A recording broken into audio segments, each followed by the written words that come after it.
Hola, bienvenidos a Atlántico TV. Hoy nos hemos desplazado al Manco porque se inaugura la obra de Alfonso Galván y estamos con su hija María y su sobrino Jorge, que nos van a explicar un poco, bueno, qué es lo que vamos a ver aquí, esta obra, bueno, estos micromundos, ¿no? que un poco representan en esta obra. Sí, pues bueno, lo primero que vamos a ver aquí, bueno, Alfonso hoy no ha podido venir, pero vendrá pronto. Lo primero que vemos aquí a este lado, justo es un políptico, está hecho con grafito y con tinta china, que yo creo que recoge bastante el universo de Alfonso, que está muy centrado, él es un pintor figurativo, pero no es un pintor realista, es un pintor bueno, que trabaja mucho también a través de la mancha y de la superposición de capas. Y bueno, pues aquí eso, vemos este políptico. Sí, sobre todo con esta influencia, ¿no? Con el arte chino, sobre todo. Sí. Esta sala se ocupa un poco más de reflexionar sobre su influencia, ¿no? Será la caligrafía y la pintura china, ¿no? Una tradición que vemos, ¿no? Como en este monocromo, en la tinta que usa.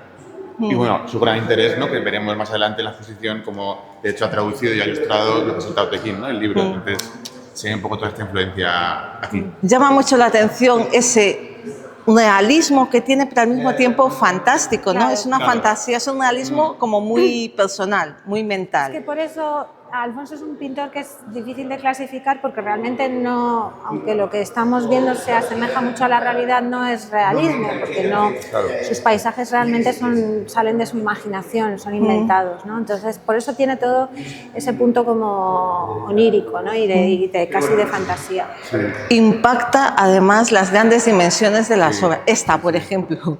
Sí. Poco más grande puede ser su estudio, además, ¿no? Claro, que la escala es inmensa, porque los personajes que vemos que hay uno, es un mono, una persona, etcétera, son tan pequeños que ni siquiera los ves cuando ves la obra inicialmente, ¿no? Es imposible distinguir toda la cantidad de detalles que hay y encima la escala que va de lo mínimo, ¿no? a lo grandioso del sublime, ¿no? Que es el paisaje que representa.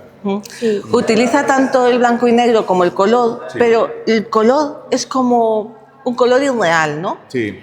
Bueno, él experimenta mucho trabaja sobre todo con óleo y experimenta mucho con los colores, ¿no? Sí que es verdad que los azules que utiliza son muy vivos, la gama de verdes siempre, o sea, gama de azules, de verdes, el rojo también es muy potente, le gustan los colores, utiliza mucho efectivamente el blanco y negro, pero le gustan también los colores, digamos, más fuertes.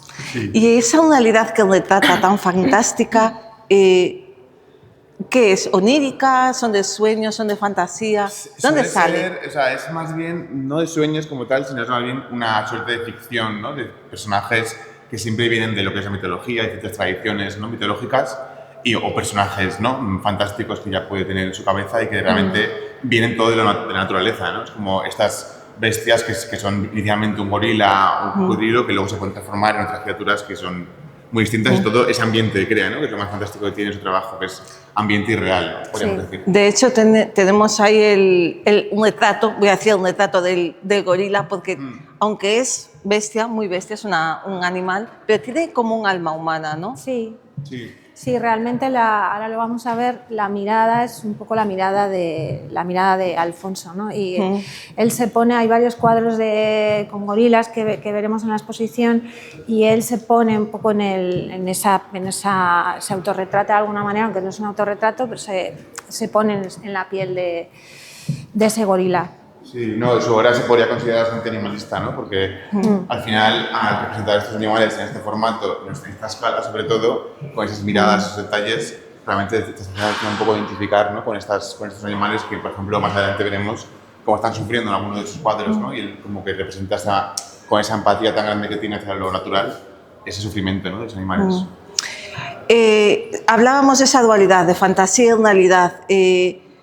¿Cuánto hay de recreación de lo que ve realmente, de lo que ve de la naturaleza, del jardín que tiene, ¿no? Sí, bueno, pues hay mucho de observación, claro. Alfonso al final ha estado toda su vida muy en contacto con la naturaleza, eso, ahora ya más mayor, pues lo mismo que no puede estar un día sin ir al estudio, no puede estar un día sin estar en el jardín, ¿no?